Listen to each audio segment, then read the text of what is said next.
Buenos días, buenas tardes, buenas noches, según cuando nos estés escuchando. Seas bienvenido o bienvenida al podcast de Distópico, la abducción noticiosa que todas las semanas ofrecemos en Revista Distopía para actualizarnos un poco de todo lo que estuvo pasando en materia de noticias en los últimos 7 días. Fueron días con bastantes noticias, ¿no? Empezamos con el cierre de listas el sábado. Estamos hablando de las elecciones en la provincia de Buenos Aires, que desdobladas son el 7 de septiembre y las candidaturas cerraban el sábado pasado. 00 horas era el último momento, después se extendió, pero había plazo hasta ahí para presentar las candidaturas. Y como siempre, son jornadas frenéticas, maratónicas, con mucha adrenalina.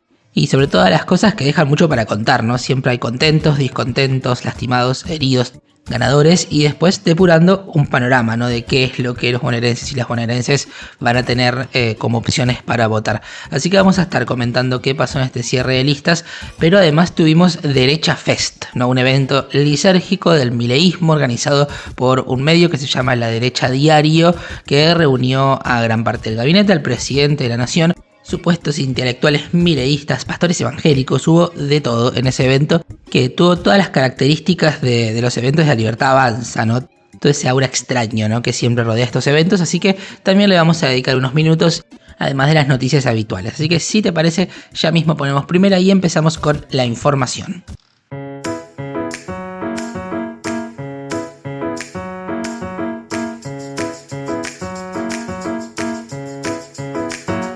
Bien, empecemos con el cierre de listas.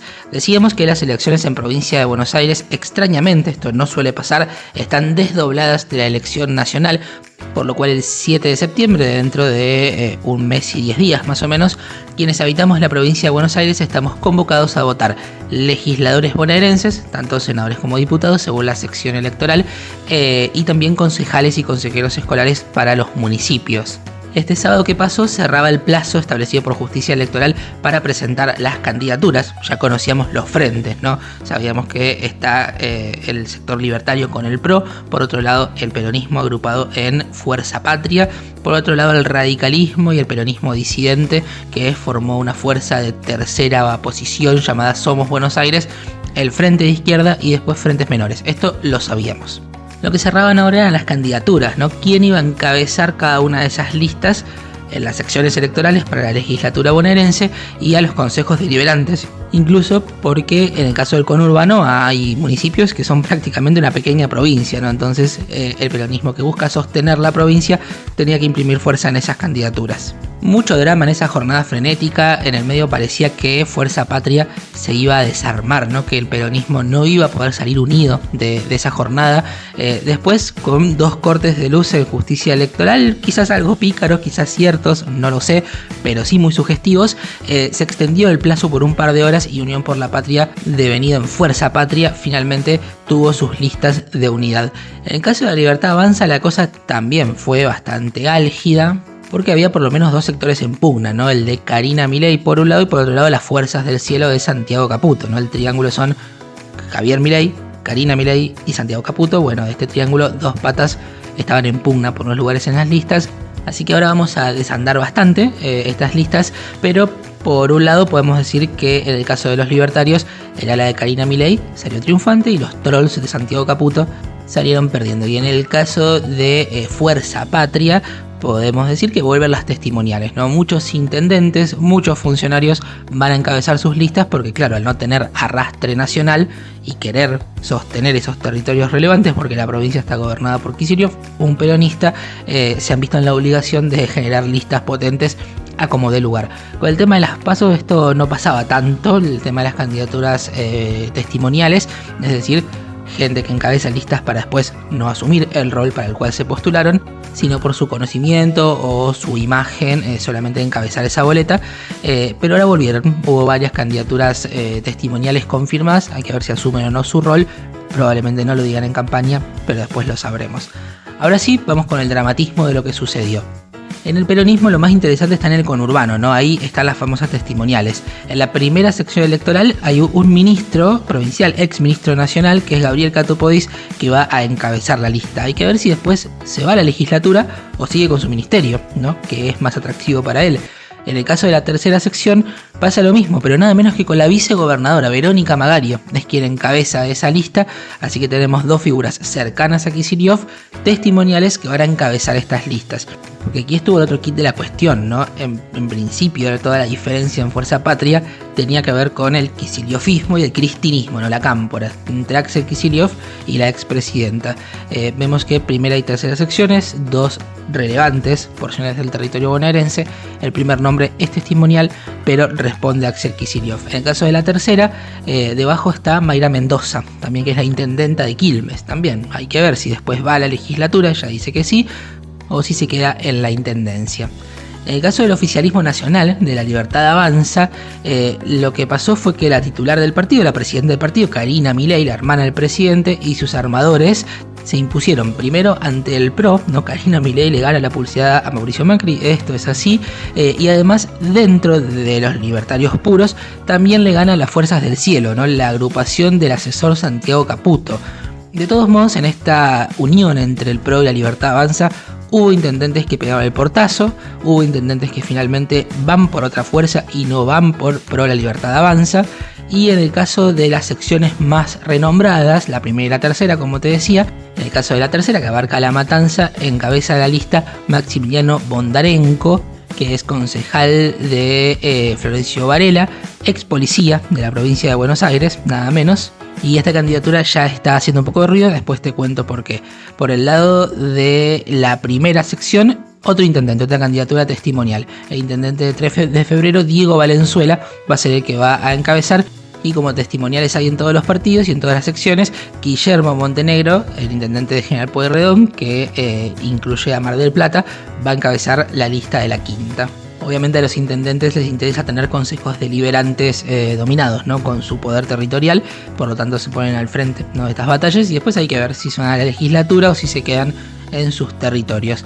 En el caso de Somos Buenos Aires, que busca esquivar la polarización, titánica tarea en este tiempo, sus principales candidatos son Julio Zamora, el intendente de Tigre, y el abogado Mauricio D'Alessandro. La izquierda, sin ningún problema, postuló en estas secciones más calientes a Nicolás del Caño y a Romina del Plat. Una postilla interesante, las listas de La Libertad Avanza tienen de todo, tienen realmente de todo. Además de candidatos testimoniales, hay ex kirchneristas o kirchneristas hasta hace muy poco, por ejemplo, y hay muchos funcionarios.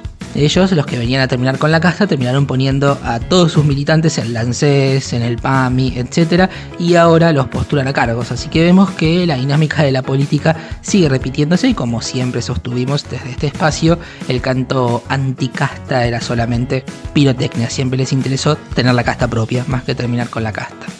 Así las cosas, ya tenemos entonces panorama electoral más concreto para el 7 de septiembre.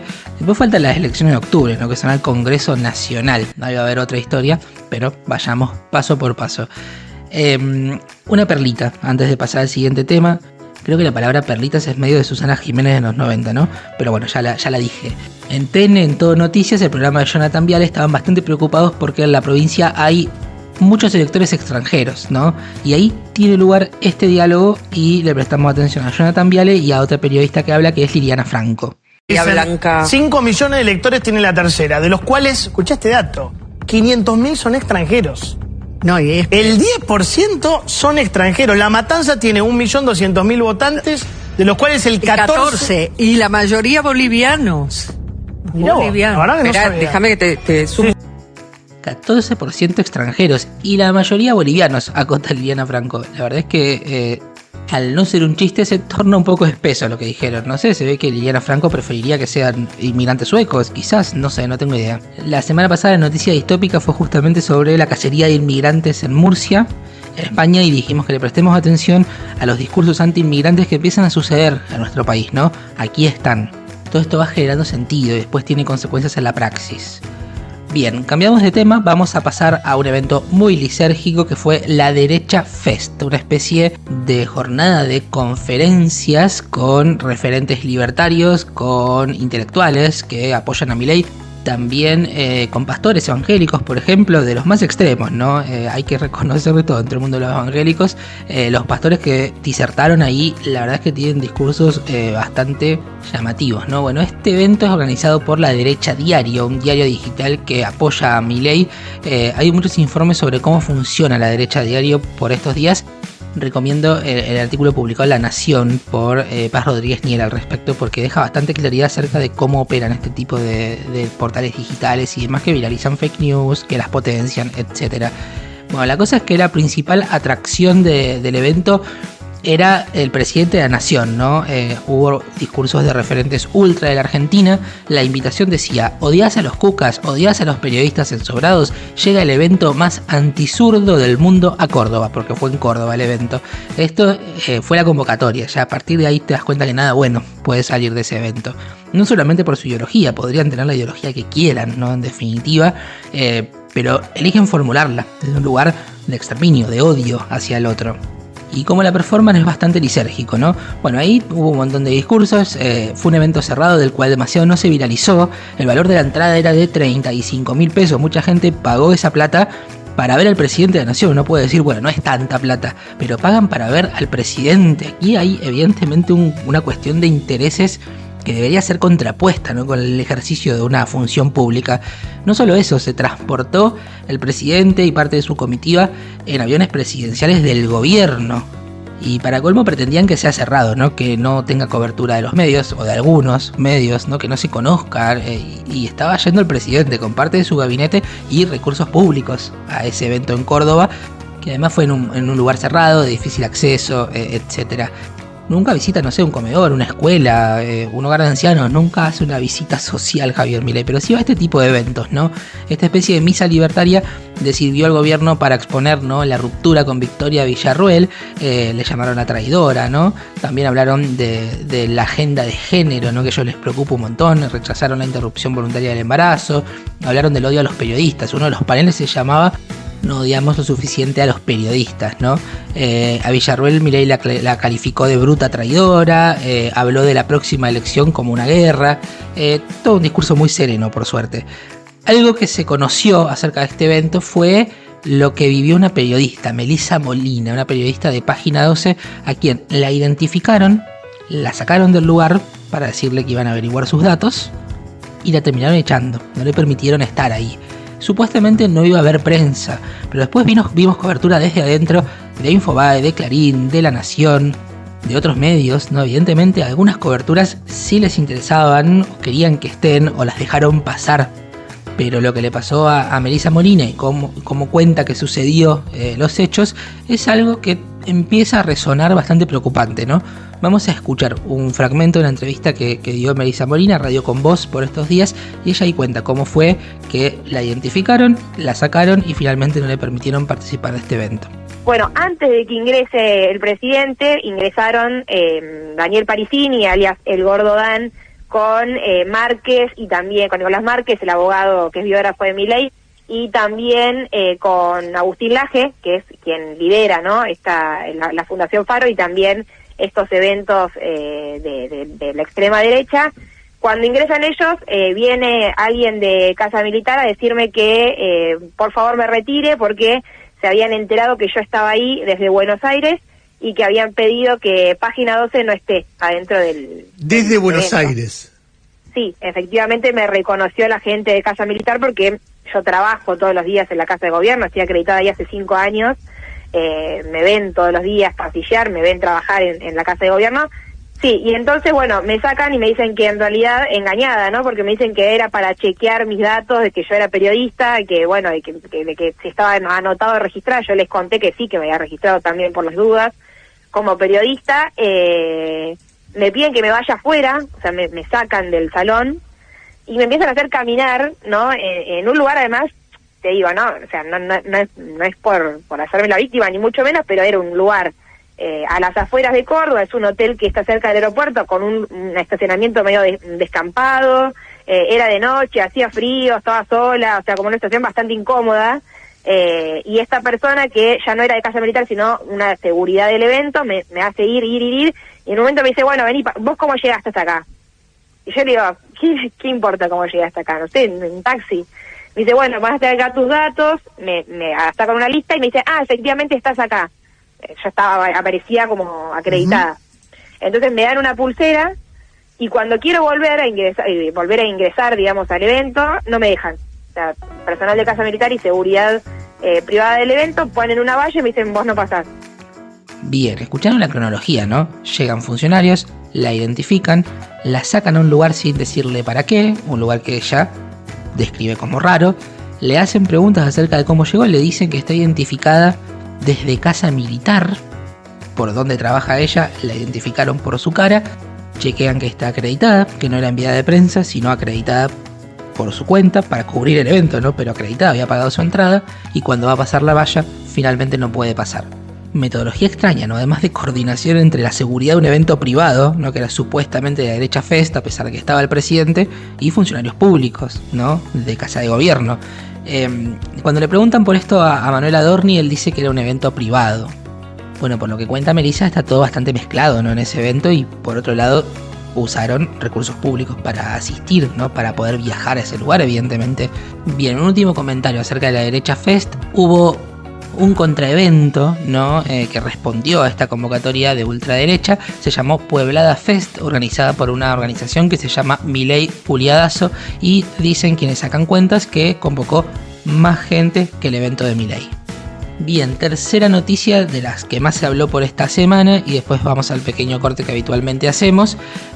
Peter Lamelas se llama el designado por Donald Trump como próximo embajador de Estados Unidos en Argentina. En realidad se presentó su nominación ante el Comité de Relaciones Exteriores del Senado de Estados Unidos, y a partir de ahí supimos más acerca de su postulación y también de quién es, ¿no? Obviamente en Argentina se llenó de chistes acerca de su apellido, ¿no? Embajador de Estados Unidos para la Argentina, de apellido Lamelas. Los chistes se cuentan solos, ¿no? En su discurso adelantó algunas cosas que llaman la atención. Por ejemplo, la limitación de la presencia de China, Irán, Nicaragua y Venezuela en este país, a quienes calificó como actores que buscan socavar los valores democráticos. Dijo incluso que se va a meter en las negociaciones comerciales de cada provincia con China. Algunos gobernadores respondieron, Axel Kicillof entre ellos, pero también Gustavo Melella de Tierra del Fuego, y también dijo que uno de sus roles va a ser apoyar a Milei en las elecciones de medio término y para otro mandato, y también asegurar que Cristina Fernández de Kirchner reciba la justicia que merece. Intervencionismo donde, ¿no? Lamelas, se apellida el hombre. Bien.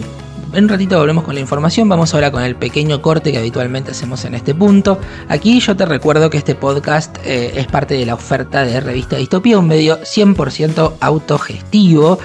Nosotros tenemos estos resúmenes de noticias, un newsletter cada 15 días, los miércoles de manera gratuita que llega a tu mail si estás suscripto o suscripta. Este miércoles que viene toca newsletter. Publicamos también un reel por semana en nuestro Instagram y vamos siempre buscando las formas de relatar este tiempo particularmente distópico que nos toca habitar. Nosotros este abordaje lo hacemos siempre, ¿no? Esta manera de interpretar la realidad la llevamos adelante, sea quien sea el gobierno y sea cual sea la época, y por eso nuestra principal manera de sostener esto que hacemos y que tenga total independencia de la coyuntura política, por ejemplo, es a través de nuestra comunidad de suscriptores y suscriptoras y de aportantes, ¿no? De la comunidad distópica.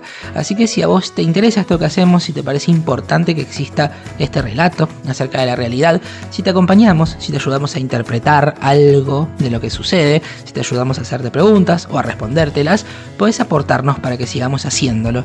¿Cómo? Bueno, podés ayudarnos por única vez, podés hacernos un aporte por única vez o podés suscribirte para aportar todos los meses. En nuestras redes vas a ver todos los enlaces para poder hacerlo. Nada es mucho, nada es poco, como siempre decimos, todo aporte es más que bienvenido y sirve un montón. Pero en el caso de que no quieras o no puedas hacer un aporte económico, también nos sirven mucho las plegarias al dios algoritmo, ¿no? En este tiempo de unos y ceros, en este tiempo de algoritmos, robots e inteligencias artificiales, todo lo que es compartir, comentar, likear, pasarle este contenido a alguien que le pueda gustar, todo eso nos sirve un montón. Así que ya sabes, plegarias al dios algoritmo, alabanzas al dios algoritmo, también nos ayudan muchísimo. Dicho esto, vamos con la noticia distópica de esta semana, que se relaciona una vez más con Vaca Muerta, ¿no? El lugar donde podemos establecer el núcleo del extractivismo en nuestro país, que después sucede en varios lugares, ¿no? Pero el epicentro del extractivismo en nuestro lugar, el más simbólico, es Vaca Muerta. Y esta semana, aparte de los sismos que nosotros venimos reportando, porque los leemos siempre del Observatorio de Sismicidad Inducida, hubo otra noticia que realmente es grave, porque falleció un operario durante la construcción de un oleoducto, del oleoducto Vaca Muerta Oil Sur. Este accidente se produjo a 20 kilómetros de la localidad de Allen, en Río Negro. Allí está la cabecera del segundo tramo de este ducto. Lo supimos porque UT Techint lo informó. Esto pasó el 20 de julio, alrededor de las 15:30. Fue por algo que se llamó un accidente. Él era capataz de bajada y tapada, este era su rol. Y él estaba haciendo una maniobra de tapada de cañerías cuando falleció. Me parece muy importante ponerle nombre, ¿no? Lidio Sánchez es el trabajador que murió. Él era originario de la localidad de Temperley, era jubilado, pero se había sumado a la empresa Techint ante la convocatoria para realizar el gasoducto Néstor Kirchner en 2002. Y la verdad es que no es el único, ¿no? El año pasado hubo por lo menos 5 fallecimientos en Vaca Muerta. Accidentes hay todo el tiempo, ambientales, pero también de trabajadores, ¿no? Hoy estamos hablando de este otro costado, ¿no? El de la mano de obra de este tipo de industrias muy peligrosas. Y hay un dato de 2022, que es el más reciente que encontré. Quizás haya más nuevos, pero yo no los localicé. Pero sí creo que no ha cambiado demasiado la situación, ¿no? Los accidentes, la verdad es que se incrementan mientras se elevan también los ritmos de producción, y todos vemos que la minería crece y crece y crece en el país a medida que va dejando cada vez consecuencias más graves, ¿no? Según la Superintendencia de Riesgos de Trabajo, es decir, según la instancia oficial, hay que ver lo no registrado, en 2022 hubo 1033 accidentes de trabajo, accidentes in itinere, es decir, en camino hacia el lugar de trabajo, enfermedades profesionales y reingresos, es decir, accidentes ya notificados una vez, pero con un cuadro que se agravó, en el sector de minas y canteras de Neuquén. Ese sector, minas y canteras, comprende la actividad de extracción de petróleo y de gas, ¿no? Esos 1033 casos notificados el año pasado son un 29.3%, casi un 30% más que los que se habían registrado en 2021, y fue la marca más alta en su última década, ¿no? Hay que ver cómo avanzaron en los últimos años estos datos, pero así como tenemos que informar esta muerte, este fallecimiento de un operario trabajando en Vaca Muerta, también tenemos que decir que los accidentes son muchos, y a medida que crece la producción son más todavía. ¿Todo para qué? Para una industria que encima no deja nada en el país. La semana pasada hablamos de las escasísimas ganancias que quedan en Argentina por el extractivismo, que es muy negativa y muy corrosiva para los ambientes, que fragmenta sociedades, por lo cual los beneficios del extractivismo minero, ¿dónde quedan? ¿Quién se los lleva? Acá evidentemente no. Bien, esta fue entonces la noticia distópica de la semana. Volvemos a la información, pero con algo que está relacionado, ¿no? Porque también sucede en Neuquén. El domingo pasado hubo un operativo policial represivo muy grave en Neuquén. Detuvieron 17 personas que estaban acampando frente a la Casa de Gobierno reclamando la entrega de su personería jurídica. No sabemos que las leyes obligan a las comunidades a formalizarse y a obtener su personería jurídica. Esto está reconocido en reglas de la más alta jerarquía de nuestro sistema jurídico, pero después no les dan la personería jurídica, porque a partir de la obtención de esa personería jurídica, por ejemplo, pueden reclamar sus tierras ancestrales, a las cuales tienen derecho también por ley. Y las comunidades originarias se niegan al extractivismo también, porque saben lo nocivo que es para nuestra tierra, a la cual su cosmovisión valora mucho. Entonces el hecho de que no le entreguen la personería tiene toda otra impronta. Ellos protestan, por supuesto, porque hay una encerrona ahí, ¿no? Les piden personería para funcionar, no se las dan. Mientras no se las dan, nos acusan de terroristas y los reprimen después. Bien, el hecho fue muy impactante. A los pocos días hubo una marcha de más de 10.000 personas que se opusieron a la represión del gobierno a las comunidades mapuches, y obviamente están denunciando la violencia política y el racismo. Cuando hablamos de racismo, lo hicimos en este podcast y también en la edición anterior, también hablamos de este tipo de hechos. A pesar de los accidentes, a pesar de este tipo de hechos represivos como el que estamos hablando, hubo una nueva inversión aprobada en el RIGI, en el régimen de grandes inversiones. El comité evaluador aprobó un proyecto de litio, no la minería del litio, que todos sabemos también que es un gran mito, que no es menos contaminante y no es menos grave. pero sí se conoció que va a haber una nueva inversión en litio. Por otro lado, ya que estamos hablando de represión, la familia de Pablo Grillo, ¿se acuerdan de Pablo Grillo? Él fue reprimido en una de las protestas de los jubilados de los miércoles. A él le dispararon con un proyectil de bala de goma y quedó gravemente herido. Su vida corrió peligro y ahora se está rehabilitando. Y la noticia que tuvimos ahora es que la justicia citó para prestar declaración indagatoria al gendarme Héctor Jesús Guerrero, que fue el autor del disparo del proyectil de gas lacrimógeno que impactó en la cabeza de Pablo Grillo el 12 de marzo en el Congreso, ¿no? El 2 de septiembre es el día de la audiencia. Ahí el gendarme Guerrero va a tener que prestar indagatoria. Esto lo decidió la jueza María Servini y tardó 131 días en decidirlo. Los tiempos de la justicia. Bien, pasamos a la economía. Hubo varios datos que se conocieron en esta semana. El índice de salario subió un 3% en mayo respecto del mes previo y un 65.7% interanual. La inflación fue menor, así que el promedio de salario se ubica por encima. Pero acá hay que hacer un doble clic, ¿no? Porque los salarios que se registran no son todos y además hay que hacer una división entre las categorías, ¿no? Los salarios registrados, por ejemplo, llevaban 2 meses de contracción y repuntaron muy brevemente, un 2%.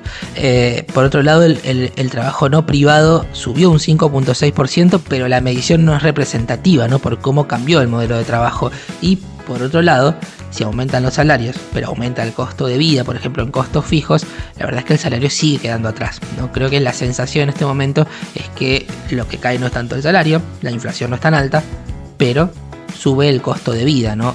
Es más difícil llegar a fin de mes o hay que trabajar inhumanamente demasiadas horas para conformar un salario, ¿no? Los datos fríos no representan en este momento la situación. A todo esto viene el Fondo Monetario Internacional. Por estos días había alertado el fondo que las reservas en Argentina siguen críticamente bajas y que el riesgo país se mantiene elevado. Aún así, el personal técnico llegó a un acuerdo con Argentina sobre la primera revisión del programa firmado con el gobierno y parece que está más cerca un desembolso de 2.000 millones de dólares. El fondo interviniendo en política, no importa cuándo escuchen esto. Ventas en supermercados y mayoristas. Las ventas en supermercados crecieron interanualmente y bajaron respecto al mes anterior, y por el contrario las ventas en mayoristas cayeron interanualmente y subieron en comparación intermensual. De todos modos vemos que no está expansivo el consumo, ¿no? Uno no ve a todo el mundo consumiendo todo permanentemente. Hay ciertos sectores muy específicos que hacen crecer el consumo. En cuanto a la actividad económica también subió 5% interanual en mayo, aunque bajó 0.1% respecto a abril, quedó igual respecto a abril, ¿no? Y lo que más creció, es muy llamativo, lo venimos diciendo además, es la intermediación financiera, que creció un 25.8%, 5 es el promedio, así que evidentemente eleva bastante la media del crecimiento económico, la intermediación financiera. También subió la nafta, por estos días subió un 2.5%. La nafta empezó YPF y le siguieron las demás petroleras. Vamos al hospital Garrahan, estamos asistiendo al contraataque del gobierno, ¿no? Por la resistencia del hospital Garrahan y la dignidad con la que están encarando las protestas ante el ajuste salvaje del gobierno. Y esta semana tuvimos 2 noticias del gobierno hacia el Garrahan. La primera tiene que ver con exámenes de residentes, porque el Ministerio de Salud dispuso suspender los exámenes para residencias por supuestas irregularidades. Dijo el vocero presidencial Manuel Adorni que se va a reprogramar el cronograma y que se va a convocar a un nuevo examen para los aspirantes que hayan obtenido 86 puntos o más. Es decir, tienen algunas sospechas sobre las personas a las que mejor les fue, ¿no? Dice Adorni que el análisis técnico reveló un patrón de desempeño anómalo con resultados inusuales que supuestamente les hacen revisar el proceso completo. Parte del patrón tendría que ver con lugares destacados dentro de este ranking en el que quedaron médicos extranjeros, así que quieren hacer volver rendir a toda esta gente. Hagamos un ítem aquí en el tema de la xenofobia, que venimos hablándolo bastante y mencionándolo mucho en este podcast en particular. Desde las universidades vienen respondiendo, vienen diciendo que ellos no tienen ninguna incidencia en los exámenes, que esos exámenes los toma la Secretaría de Talento del Ministerio de Capital Humano, así que vemos aquí que habrá otra pelea. Siempre que el gobierno denuncia irregularidades, después no las demuestra. Siempre quieren destruir en definitiva, así que habrá que ver si este es otro de esos casos. Parece bastante sugestivo el hecho de que el gobierno quiera destruir los sistemas de residencias. Los hospitales se estén oponiendo y justo descubran irregularidades, ¿no? Segundo embate del gobierno esta semana que está respondiendo, reitero, ¿qué hizo la conducción política del hospital para responder el reclamo de los trabajadores y las trabajadoras de la salud de los hospitales más prestigiosos del país? Denunció una radio. La radio Futurock fue a hacer una cobertura a la puerta del hospital. Obviamente usó los servicios de ese hospital. Estaban haciendo una cobertura de emergencia en la puerta del hospital Garrahan. Bueno, la conducción política, la administración del Garrahan denuncia a la radio Futurock, que además es la radio de Julia Mengolini, con todo lo que eso implica, supuestamente por usar los servicios y también por ocupar la puerta del hospital. Yo creo que la gente del hospital sabe perfectamente qué lugar se puede ocupar y cuál no saben acerca de salud y conocen ese hospital mucho mejor que cualquier otro funcionario. Y si esa mesa obstruyera algo, lo hubiesen notado. Época esta de explicar hasta lo inexplicable. Siguiente tema, vamos ya llegando a las últimas noticias de esta semana. Te decía que íbamos a hablar del candidato en la tercera sección de La Libertad Avanza, Maximiliano Bondarenko. Él es ex policía y algo de esto se empieza a colar en la agenda porque el gobierno de la provincia de Buenos Aires, el gobierno de Kicillof, separó de sus funciones a 24 policías acusados de organizar acciones internas para respaldar justamente a Bondarenko, candidato de La Libertad Avanza, y conspirar contra la conducción de la fuerza. Patricia Bullrich se mostró con el candidato, pidió la reincorporación de los efectivos y, según la información oficial, Asuntos Internos recibió una denuncia sobre un posible plan de estos jefes policiales para apoyar la candidatura de Bondarenko y para hacer un golpe al comando institucional. El ministro de Seguridad bonaerense desmintió que sea un tema partidario, sino que habló del riesgo de una conspiración. Sí sabemos que los 24 tenían con Bondarenko un grupo de WhatsApp donde contaban, por ejemplo, mensajes que le transmitían a Patricia Bullrich, ¿no? El nuevo faro de la moralidad en el país. Bien, terminamos con una noticia que bien podría ser del cuento de la criada, ¿no? Cada tanto tenemos esta sección, ¿no? de noticias que parecen sacadas del cuento de la criada y tiene que ver con una ley que aprobó la legislatura de Tierra del Fuego, un proyecto que se llama Ley Benicio en homenaje a un bebé que murió durante un parto en 2023. Y esta ley, después vetada parcialmente, pero en principio lo que hacía fue permitir inscribir con nombre y apellido a no nacidos sin importar su tiempo gestacional. Obviamente esto despertó alertas de organizaciones feministas que consideraron que esta ley podría poner en riesgo la implementación de la IVE, ¿no? del aborto, de la interrupción voluntaria del embarazo. Básicamente se creaba un registro de defunciones fetales en el registro civil. Quien iba a transformarse en madre, padre o abuelos del no nacido quedaba habilitado para inscribir, y esto obviamente llama la atención porque en este momento en Argentina se puede abortar antes de las 12 semanas, ¿no? Bueno, el gobierno de Tierra del Fuego hizo un veto parcial finalmente de esta ley, aduciendo que parte de esta norma contradice leyes nacionales y derechos constitucionales, pero vemos una vez más cierto halo regresivo que nos sobrevuela y en este caso nos hace acordar al cuento de la criada. Bien, dicho esto, llegamos al final del podcast de esta semana. Si llegaste hasta aquí, te agradezco mucho y espero que tengas muy buen fin de semana. Te espero el próximo viernes para una nueva abducción noticiosa de Revista Distopía. Mi nombre es Lautaro Peñaflor Zangara y ha sido un placer.